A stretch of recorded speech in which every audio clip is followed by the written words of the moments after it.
I didn't see it coming. That's what everyone says, right?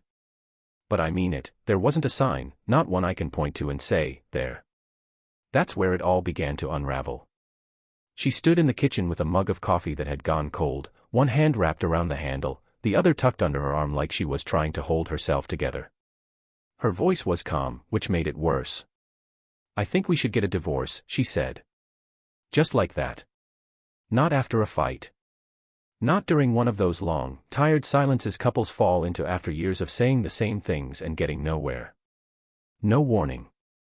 Just coffee and the end of everything. I laughed. Honestly, I thought she was joking. I even looked around the room like someone was about to jump out and yell, "Gotcha." But she didn't blink. "It's not a joke, David. I've already talked to someone. A lawyer. I think it's best if you do the same. We should divide the property fairly." Fairly. The word hung in the air like a bad smell. It sounded clinical, cold. Like she was reading off a script written for people who no longer cared about each other. Only I did. I still cared. At least, I thought I did. Maybe I just didn't want my life dismantled like a piece of old furniture. "Where is this coming from?" I asked, voice dry and cracking. Are you seeing someone?" She didn't flinch. "No. This isn't about anyone else. It's about us. Us." That word, too, felt like it didn't belong anymore. I looked around our kitchen, white cabinets, the chipped blue tile near the sink we always meant to fix. The photos on the fridge, one of us in Santa Fe last summer, another from a friend's wedding. They looked like memories from someone else's life. She set the mug down and looked at me with something between sadness and finality. "We've been pretending for a long time, David. I can't do it anymore. I don't want to live like roommates. I want more. Roommates." That's what she thought we were. "Why didn't you say anything sooner?" I whispered, my mouth dry. She shook her head. "I did. You just didn't hear it." She walked out of the room, leaving me there with that mug of cold coffee and 1,000 questions rattling around in my head. I didn't sleep that night. I sat on the edge of our bed, well, her side of it, and stared at the dresser. Everything felt surreal, like I'd slipped out of my own life and into someone else's tragedy. I tried to remember our last kiss. The last time we laughed together. The last time I looked at her and felt something pure. I couldn't. There were moments, flashes, her face lit by the stove light while she cooked pasta and hummed some off-key tune, the way she'd lean into me when we watched movies, her hand instinctively finding mine in crowded rooms. But those memories didn't feel recent. They felt borrowed. Dusty. When did we stop touching each other? When did we start measuring our words? There were clues, I suppose. The way she started staying late at work, not excessively, but just enough that dinner got cold. Her phone was always on silent, face down. But I never questioned it. I trusted her. Or maybe I was just afraid to find out that trust didn't mean much anymore. The next morning, she was already up and dressed. A navy blouse. Slacks. Hair tied back the way she did when she meant business. "I'll be staying at my sister's for a while," she said, her tone polite but firm. "For a while," I repeated. Like this was a temporary inconvenience, not a permanent fracture. She handed me a card. A divorce attorney's name on it. "She's good. But you should get your own." That felt like a punch. "So, that's it," I said. 14 years and you're just done." "I'm not just anything," she said. "I've been done for a while, David." I just didn't know how to say it. I watched her pick up a suitcase, already packed. Already zipped. She must have done it while I sat on the bed last night, stunned into silence. "I'll be in touch," she said, and then she walked out. I stood in the doorway long after her car pulled away. The silence of the house was deafening. I could still smell her perfume in the hallway. That day, I didn't go to work. I called in sick, though I didn't say it was emotional sickness. You can't put, "My wife just asked for a divorce and took my future with her," on an absence report. I wandered the house like a ghost. I opened drawers just to see what she left behind. I stared at our wedding photo for an hour. We looked happy. We were happy. Weren't we? Or maybe we were both just holding our breath for years. I sat on the couch and started writing down questions, like if I could just make a list of what went wrong, I could undo it all. When did we stop talking about our days? When did I stop asking her how she felt? When did she decide I wasn't enough? I never thought I'd be the kind of man who didn't notice his marriage falling apart. But here I was. A friend once told me, people don't fall out of love. They just stop showing up for it. I think that's what happened. We stopped showing up. We became polite strangers with shared Wi-Fi and a mortgage. That evening, my phone buzzed. A text from her. Just checking that you're okay. Please don't make this harder than it has to be. That last line stayed with me. Harder than it has to be. It already hurt more than anything I'd ever felt. How much harder could it get? I didn't reply. Instead, I poured myself a drink I didn't want and stood in the living room with all the lights off, trying to imagine what life was supposed to look like now. The couch, the walls, the framed art we picked out on our anniversary, all of it suddenly felt like someone else's life. That night, I finally opened my laptop. Not to work. Not to distract myself. But to look up divorce attorneys. Because apparently, that's who I talk to now. I didn't call anyone that first week. I told myself I needed time, to think, to breathe, to somehow piece together what just happened. But the truth was, I was paralyzed. Every time I reached for my phone to call a lawyer, I'd stare at the screen, then put it back down like it was radioactive. It felt too final. Like making the call meant agreeing with her. Accepting that our marriage wasn't worth saving. But then the letter came. It arrived on a Tuesday. A thin manila envelope tucked among pizza flyers and utility bills. I didn't open it right away. I just stood there in the hallway holding it like it was something dangerous. When I finally tore it open, the words on the first page nearly took my breath away. Petition for dissolution of marriage. I sat down on the stairs and read through the entire thing, twice. There was no anger in it. No accusations. Just itemized lists of assets, proposed division of property, legal terms about irreconcilable differences. Cold. Sterile. Like someone was breaking apart a business. Half the house. Half the savings. The car stays with her. I keep the dog, though we didn't have a dog. That made me laugh, briefly. I wondered if the lawyer had just used a template and forgot to remove that part. But there was one line that stayed with me. Both parties have agreed there is no possibility of reconciliation. I hadn't agreed to anything. That night, I sat on the back porch with a glass of scotch and the file in my lap. I kept flipping through it, trying to find some trace of her handwriting, a note in the margin, anything that felt like her. But it wasn't from her. It was from the version of her I didn't know anymore. When I finally opened my laptop and typed in "divorce attorneys near me," my fingers hovered over the trackpad like they were waiting for permission. Her voice echoed in my mind, "You should get your own." I clicked the first name on the list. His name was Mark Kaplan. His office was downtown, tucked between a coffee shop and a dry cleaner. When I arrived for our appointment, I stood outside for a full minute before walking in. My reflection in the glass door looked older than I remembered. Tired. The receptionist greeted me like I was any other client, like I wasn't standing there with a marriage unraveling in my chest.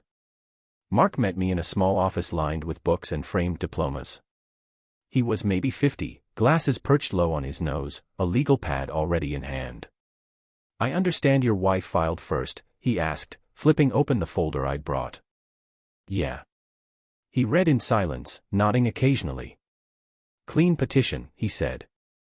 "No custody issues. No spousal misconduct claims. Looks like she's aiming for amicable." I let out a bitter laugh.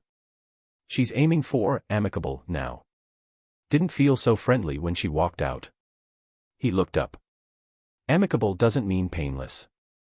It just means you won't spend a year fighting over forks." I nodded, but it didn't help. Mark leaned back. "David, I'll be honest. Most people come in here furious or relieved. You look lost." I am, I said. I didn't see it coming. He didn't offer sympathy. He just scribbled something on his pad. We'll respond to her petition formally, he said. You don't have to agree to everything. We'll counter some of the terms, protect what matters to you. That word again, matters.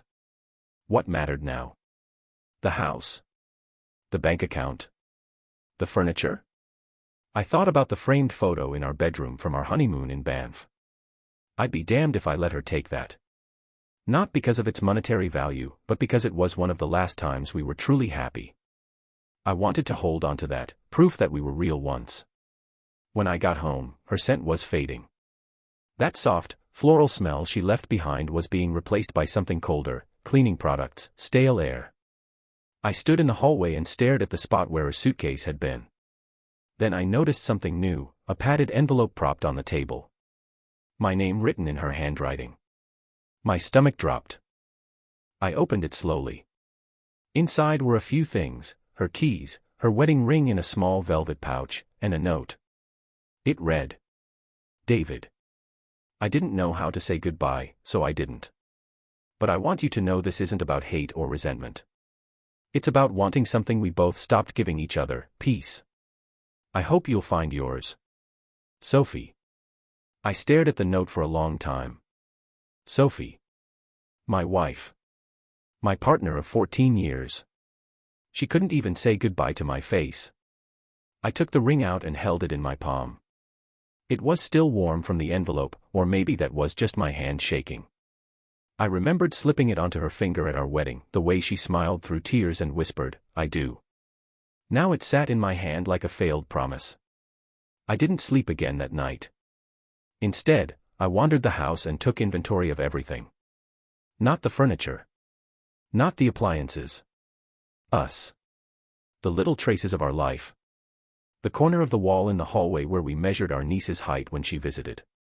The chipped plate we never threw away because it was lucky. The faded sticky note on the bathroom mirror that used to read, have a great day, but had now lost most of its ink. I realized Sophie had been erasing herself gradually, quietly. Drawers were emptier. Her books were gone. Her side of the closet had nothing but hangers. I hadn't even noticed. Maybe I didn't want to. The next morning, Mark emailed me a draft response to Sophie's petition. I opened it, but I couldn't read more than a paragraph. My mind was elsewhere. I found myself scrolling through old text messages. Some were full of jokes, others short logistics about dinner or errands. But one caught my eye. It was from exactly a year ago. Sophie, do you ever feel like we're just two people sharing a roof instead of a life? I had replied with a thumbs up emoji. A thumbs up. Like that was an appropriate answer to your wife asking if your marriage was falling apart. God, I was an idiot. I finally called her. Voicemail. I didn't leave a message. I didn't know what I would say. I got your note. I miss you. I'm sorry. Can we talk? Instead, I sat at the kitchen table, staring at the clock ticking away, trying to imagine what she was doing. Was she relieved? Sad? Laughing with her sister over coffee? Crying in a guest bedroom? She said this wasn't about anyone else. But in the quiet corners of my mind, I kept wondering if that was true. If someone else had been there, waiting in the wings. Someone who noticed her. Asked her how she was. Listened. I hadn't done enough of that. And now it might be too late. That night, I signed the response papers. Not because I was ready. Not because I agreed. But because pretending this wasn't happening wasn't helping. As I slid the envelope into the outgoing mail tray, I felt something shift in me. A dull, heavy acceptance. This was real. It was happening. And maybe the only way forward was through. 3 days after I mailed the signed response to Sophie's lawyer, I ran into our neighbor Marlene while I was dragging the trash bins to the curb. She stood there, arms crossed, cardigan clutched tight even though it was nearly 70 degrees out. Marlene was the type who noticed everything. The kind of neighbor who watered her lawn at the exact same time every morning and always knew which couples were fighting, who got a new car, and whose kid was skipping school. In the 10 years we'd lived next door, I'd said more polite hellos to her than real sentences. I didn't think she knew us. But I was wrong. "Hey, David," she said cautiously, like she wasn't sure what version of me she'd get. "I saw Sophie leave with a suitcase the other day. Everything okay?" My stomach tightened. I forced a smile. "We're separating." She nodded slowly, the way people do when they want to seem surprised but aren't. "I'm sorry to hear that," she said. She always seemed a little restless lately. I guess I was wondering how long it would take. I looked up. "What do you mean?" She hesitated, then gave a tiny shrug. "Oh, nothing. Just, sometimes she'd come by when you weren't home. We'd chat." She mentioned feeling stuck. Not unhappy, just like she didn't know who she was anymore. I tried to recall any time she'd mentioned talking to Marlene. She never had. What else did she say? Marlene pressed her lips together. I probably shouldn't say anything more. I just hope it wasn't too much of a shock. It was. It still was. But I didn't press her. I didn't want gossip. I wanted answers. But I had a feeling I was starting to look for them in the wrong places. That evening, I sat on the porch, staring across the yard at the house that used to feel full. Now it felt like a set on a stage, quiet, still, waiting for someone to step in and breathe life back into it. I thought about what Marlene said. She didn't know who she was anymore. I wondered, did I make her feel invisible? That thought wouldn't leave me. Later that night, I logged into our shared cloud photo account. I hadn't touched it since she left. There were years of pictures there, vacations, birthdays, random afternoons. Sophie had always been the one taking photos. She documented everything. I always joked that one day she'd turn our lives into a photo book. As I scrolled, I noticed something odd. The uploads stopped 6 months ago. I clicked into the last batch. A weekend trip we took to Cape May. I remembered that trip. We stayed in a small inn by the ocean, had wine on the balcony, and walked the beach at sunrise. Or maybe I remembered the version I wanted to. In every photo, Sophie was smiling, but not at me. Always slightly off, like her attention was somewhere else. I zoomed in on one picture where she held a wine glass. Her eyes looked tired. Her smile didn't quite reach them. Had she already checked out back then? I kept scrolling, and that's when I saw it, a hidden album, shared only with her sister. Things I can't say out loud. My heart pounded. I clicked. It wasn't photos, just screenshots.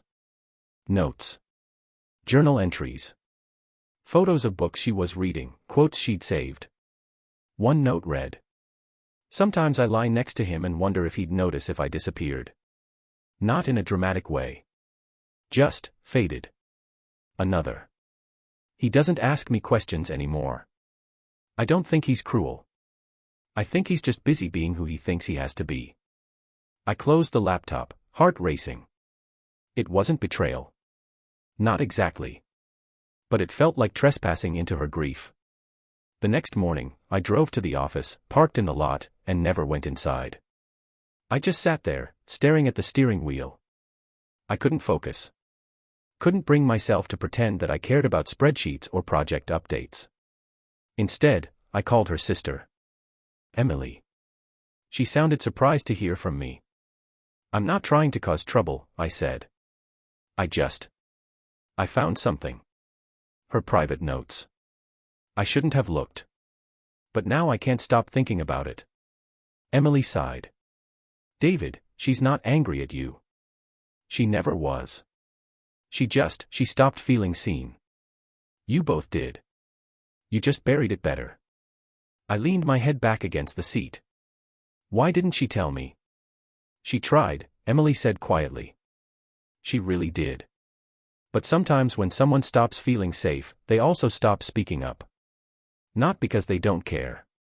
But because they don't want to feel small in front of the person they love." That hit harder than I expected. After the call, I drove to the beach. It was nearly empty, just a few scattered dog walkers and seagulls picking through the sand. I sat on the hood of my car and let the wind cut through my jacket. For the first time in weeks, I didn't think about lawyers or houses or who gets what. I thought about Sophie. Not the woman who left. But the girl I fell in love with. The one who stayed up all night with me during finals week, who used to sing in the shower without knowing I was listening. The one who said, I want us to be real, not perfect. Somewhere along the line, we got too quiet. And silence became normal. That night, I didn't pour a drink. I didn't stare at the ceiling. I took out a notebook and wrote her a letter. Not to send. Just to write. Sophie. I don't know when I stopped asking how your day was. I don't know when I started treating you like a fixture instead of a person. I think I thought love was supposed to be low maintenance. That if we didn't fight, we were okay. But silence isn't peace. It's distance. I see you now. Not because you're gone. But because I finally looked. I'm sorry I waited this long. I hope wherever you are, you feel lighter. Love. David. I folded the letter and placed it in the drawer next to our wedding album. The one with the handwritten vows. I hadn't dared to look at it since she left. But now. I wanted to remember. I hadn't seen Sophie in 26 days. Not in person, anyway. Her handwriting had visited me. Her ring. Her cold, careful petition. But not her. I didn't expect to hear from her anytime soon, not outside of legal emails. So when I got the text, I had to read it twice. Sophie. Hey. I'll be in the neighborhood Thursday. Would you want to have dinner? Just talk. Just talk. I stared at the screen. My thumb hovered over the reply button for a full minute before I tapped out 2 words. Okay.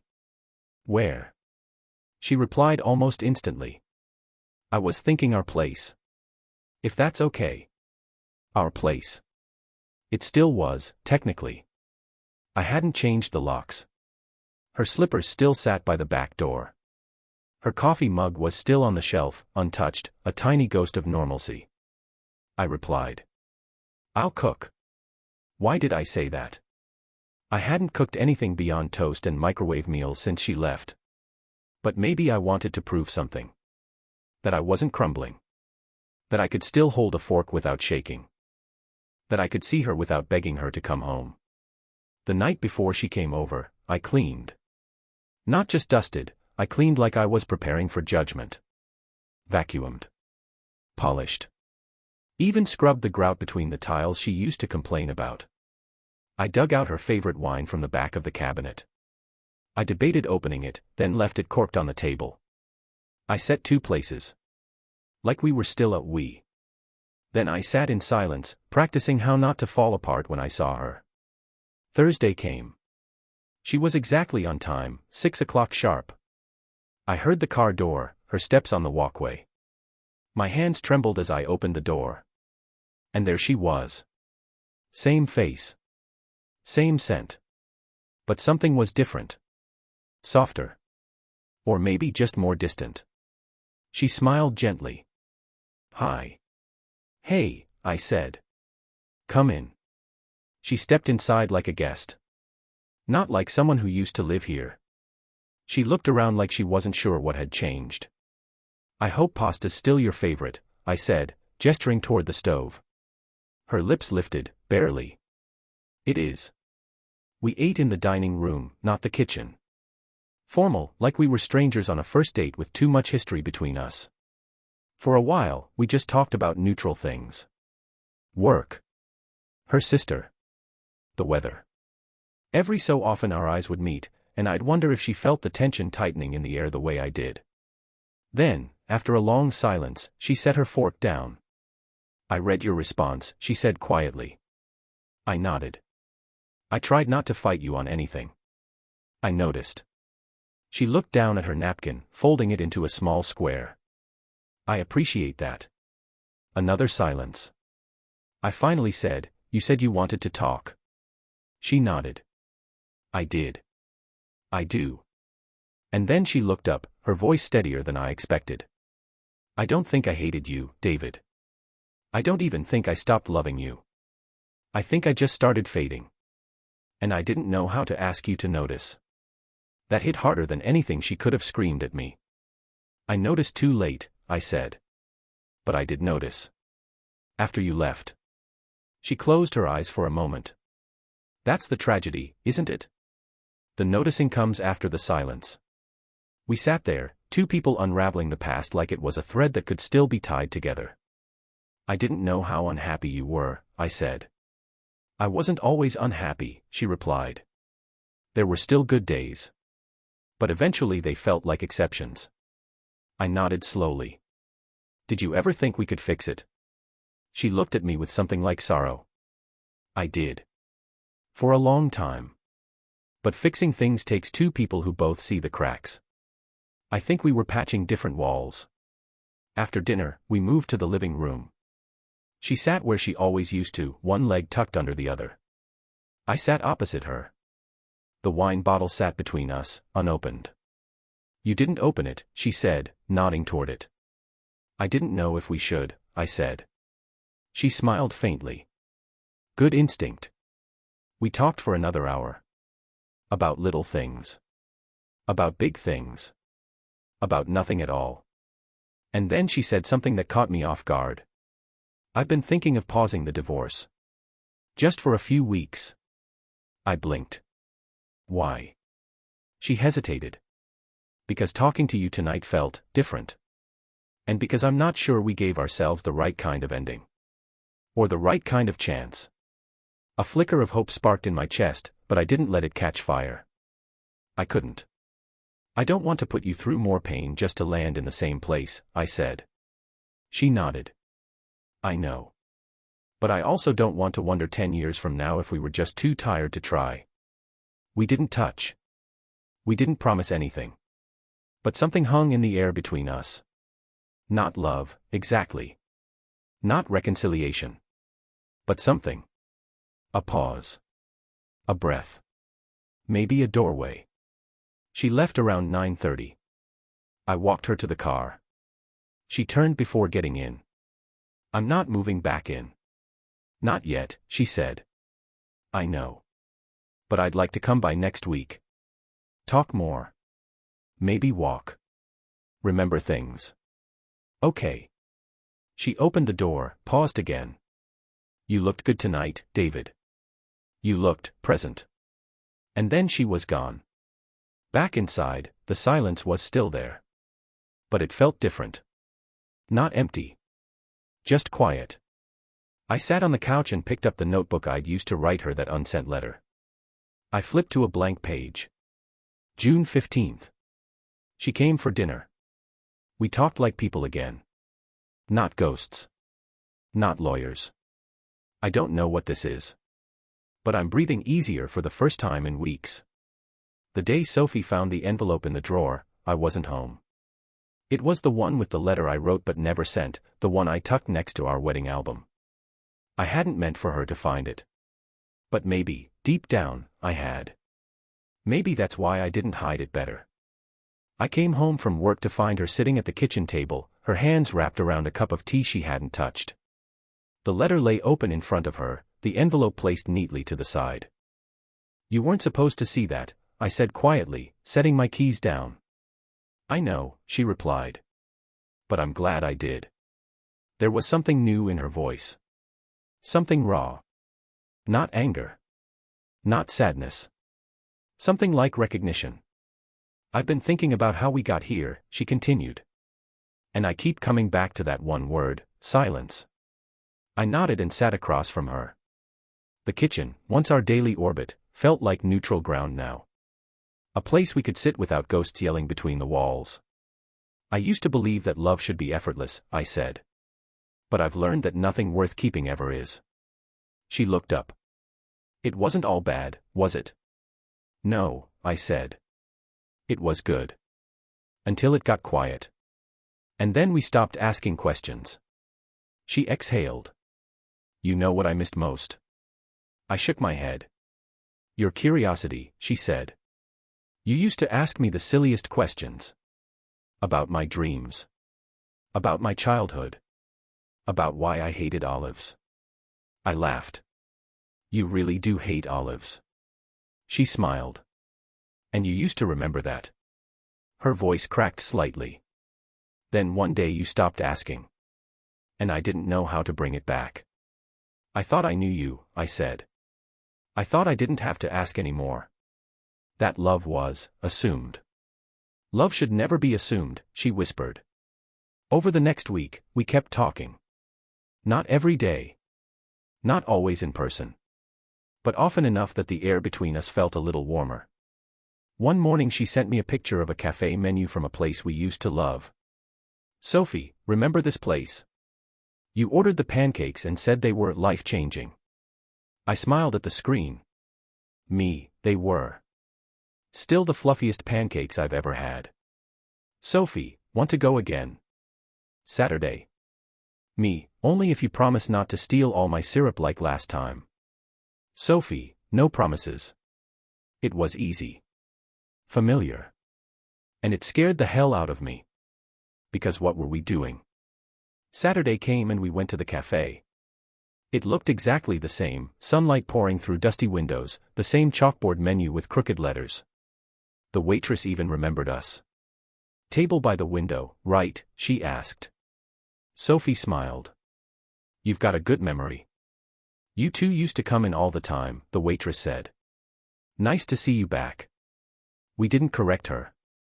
We didn't explain that we weren't back, exactly.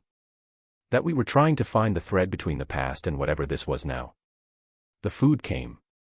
The pancakes were still fluffy. She stole my syrup again. I let her. For a while, we just laughed. We remembered. We existed. And then, like always, something shifted. I've been thinking, Sophie said, picking at her napkin, about what comes next. My stomach tightened. Me too, I said. She looked up. Her eyes searched mine. What do you want, David? Really? It was such a simple question. But it felt like standing on the edge of something high and dangerous. I want the noise back, I said. The messy, honest noise. The questions. The attention. I want to look at you and not wonder if I'm failing silently. She nodded. And if we can't get that back? I didn't have an answer. But I knew the silence would kill us if we let it. I think we have to try, I said. Not just to rewind. But to rebuild something new. Something real. That night, she came by the house again. We walked through the rooms together, pointing at things like we were revisiting a museum of our former life. In the hallway, she paused by the wall with the pencil marks. I used to imagine our kids' heights here, she said softly. I froze. We had never talked about children seriously. Not since those early years. The ones where you believe time is unlimited. When you say things like, someday. Did you still want that? I asked. She nodded. I just didn't want it alone. Her honesty floored me. Not because it was new, but because I finally listened. Later, we sat in the backyard, wrapped in separate blankets. The air was cooler now. Summer was beginning to fade. So were our expectations. And that made space for something else. You said once that you didn't stop loving me, I said. Do you still mean that? She didn't answer right away. I think. I still love the version of you that's here now, she said. The one that's trying. The one that writes letters and asks me questions again. I reached for her hand. She let me hold it. Not a promise. But not nothing.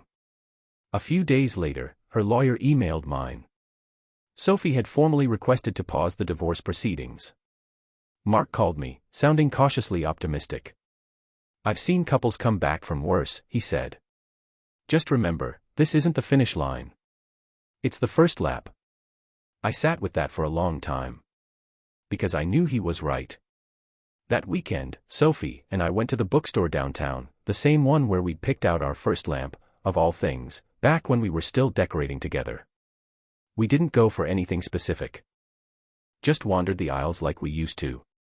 She picked up a book of poetry and flipped through it, reading a line aloud. Love doesn't leave. It just changes rooms. She looked at me. Do you think that's true? She asked. I nodded. If it doesn't leave, then maybe it waits. She smiled. And I felt something shift. Not backward. Not forward.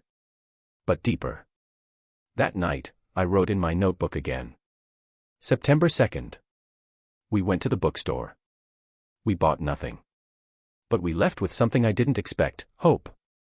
The quiet kind. The kind that doesn't shout, but waits patiently. I don't know what we are right now.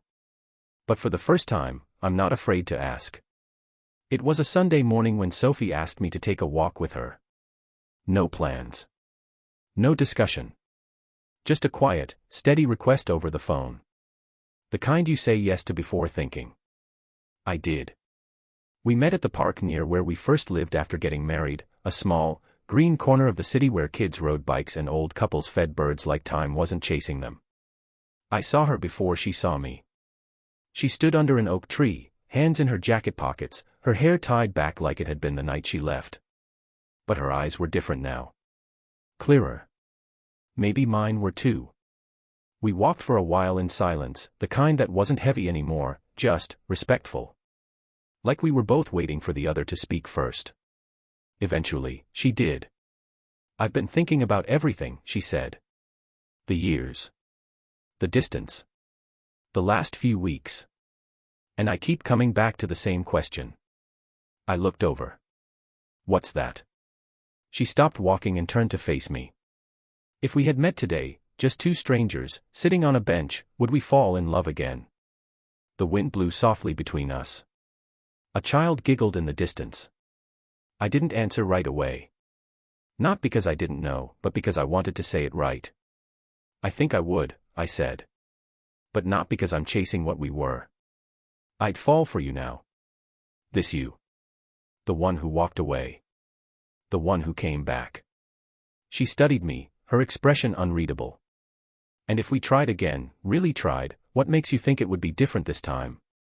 I thought about that a lot lately. Because we're not the same, I said. We know now what silence costs. What not asking costs. And I think maybe losing each other, even briefly, taught us how to see each other again. Her eyes dropped. I'm scared. Not of trying. Of failing again. So am I said. But I think fear's a sign it matters. She nodded, slowly. We sat down on a nearby bench. Leaves fell around us like soft reminders that time moves forward whether we're ready or not. I don't want to rewind, she said. I want something new. A relationship where I can speak without shrinking. I took her hand, gentle, tentative. You should never have had to shrink, I whispered. And then I said the thing I'd written in my journal 3 nights ago but hadn't had the courage to say aloud. If we do this, Sophie, it has to be with open eyes. No assumptions.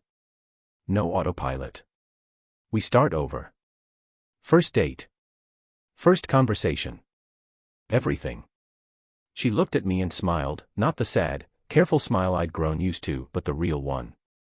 The one I'd seen when she beat me at Scrabble or found a good avocado at the market. Okay, she said. First date. That night, I sent her a text. Me. Hi, Sophie. I had a great time at the park today. Would you like to grab coffee sometime soon? Maybe talk about what music you're into these days. Sophie.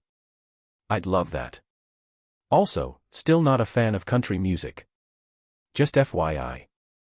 We started dating. Not dating again, just dating. As if we'd never been married. As if we were strangers learning to speak each other's languages for the first time. We took things slow. No talk of moving back in. No rushing to undo the past. We had dinner. Went to movies. Shared stories we'd somehow never told before. I asked her about the poetry she used to write but never shared. She asked me what scared me most when I was little.